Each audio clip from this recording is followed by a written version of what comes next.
Okay, we are going to go right on from our flex sensor materials. We're going to go on in to our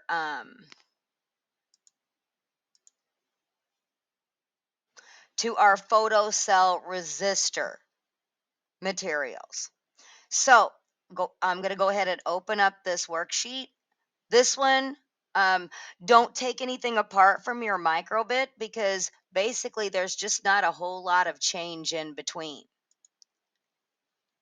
So I'm going to go ahead and look at this worksheet, and just like before, if you're unfamiliar, your photocell resistor looks like this. It's one of the easiest things to lose, so be really careful of it.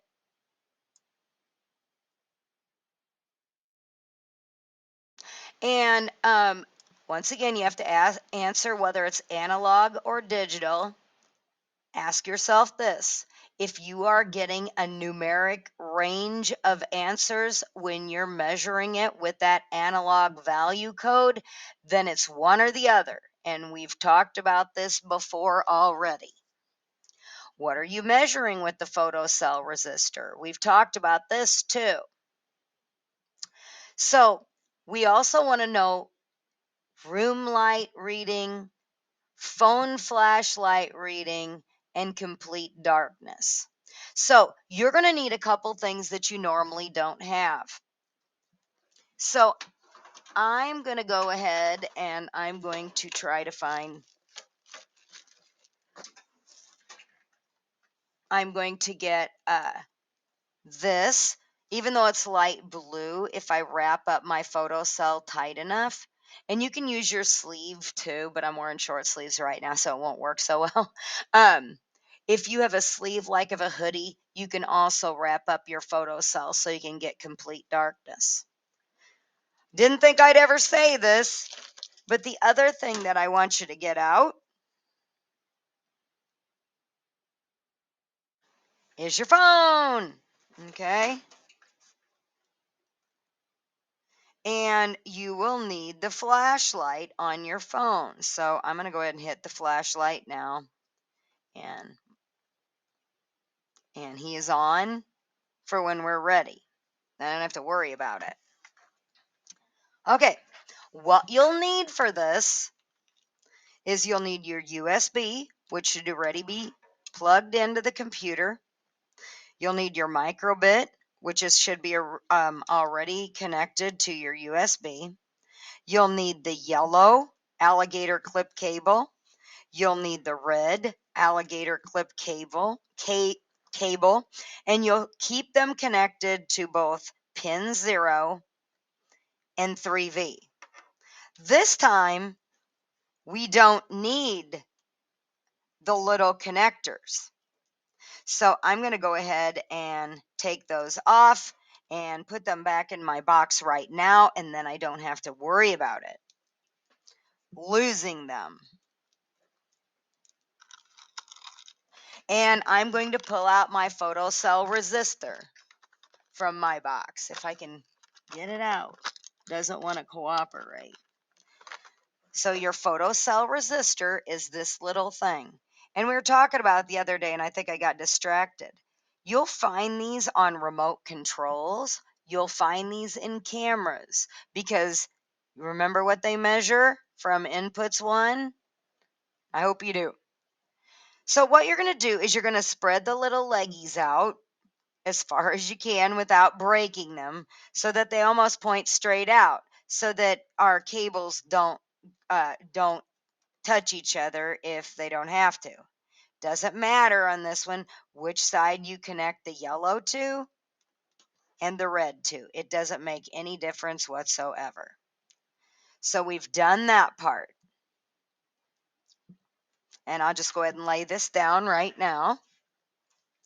And I'm going to go back to my worksheet. And the first thing that we're going to have to do, if you were smart, from the flex sensor, you would have left your analog value code block that says that it has been downloaded. Hopefully you left it up. Otherwise, you'll need to go into the microbit, into the make code, click on the microbit, and hopefully it'll be up there. Otherwise, you'll need to import it from downloads. Okay, so I'm going to click this, go to show in folder, and I'm going to right click, send to, and microbit. Microbit will be blinking.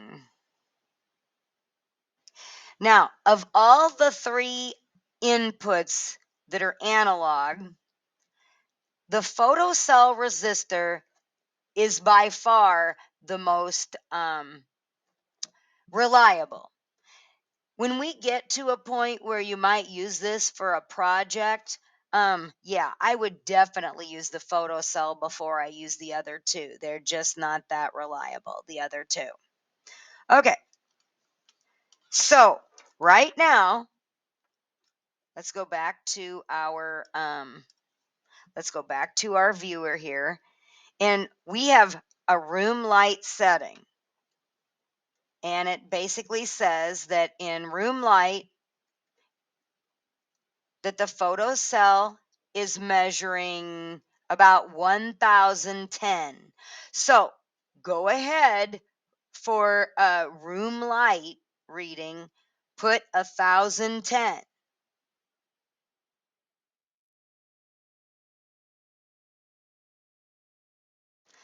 The next thing that we'll measure is your phone flashlight. As though the room wasn't bright enough, the flashlight should take it up all the way, shouldn't it? So right now at 110, so I'm going to put my flashlight directly over it, and let's see what we get. Ah, very top number, 1023 with my phone flashlight. Go ahead and write that answer down.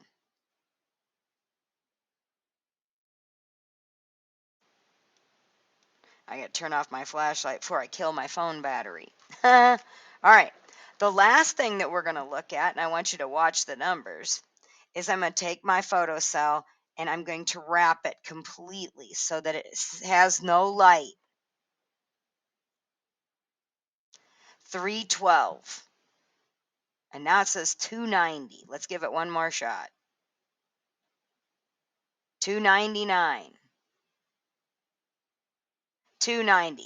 It's shown that one twice. So for complete darkness, I'd go with 290. Now, you might even get a lower number if you wrapped it in something that was black fabric. That might give you even a lower number. Okay, so you've got those readings.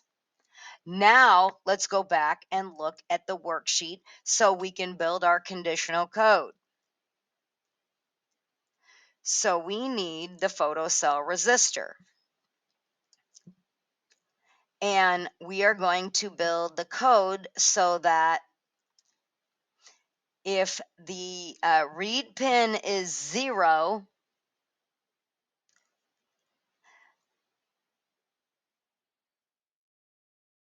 is greater than 512, this one doesn't say that, but it's going to be fixed in your worksheets. If pin 0 is greater than 512, then we're going to point the arrow up. If it is less than 512, it should point down. So let's go ahead and go to new project. We're going to name it, I'm just going to name mine Photocell. That's enough that I should be able to recognize it if I needed it. And I'm going to put the 7 on the end since you guys are 7th hour. And we're going to go to create. We're going to go ahead and get rid of the start block because we don't need it. Because it's conditional, we're going to need the if block. We're going to need the else block. We are going to need 2 leads. So I'm going to bring one out and I'm going to duplicate it. I'm going to make one of them a point up like an arrow. I think I might need one more little thing. And then I'm going to make one point down.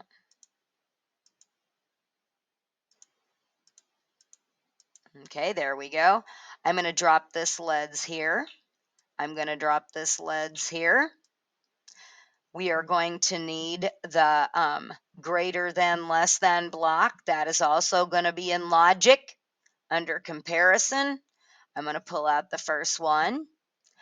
I'm going to choose greater than, and I'm going to put that right here. I'm going to choose my number, which is 512. We always use that. And we are looking at our pins again under advanced, and we're going to choose analog read pin 0. Okay. Now, if I want this to work, I'm going to go to download.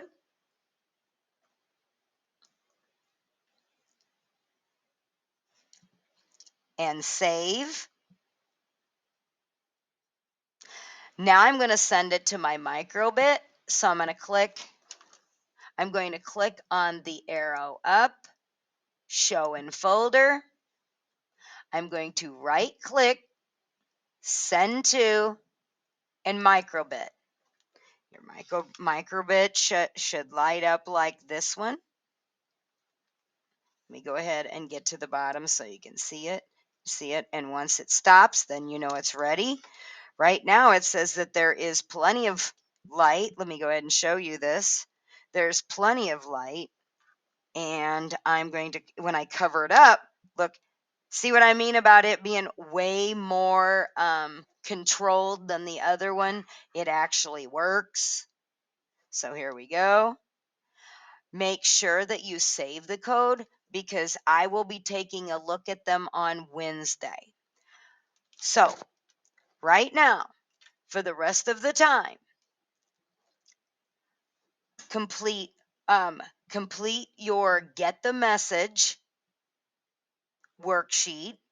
I have those for the sub, and it's got a sticky note that says if you're not done, then you can come and work on that. Inputs 1, where you drug in the picture and told what the component measured.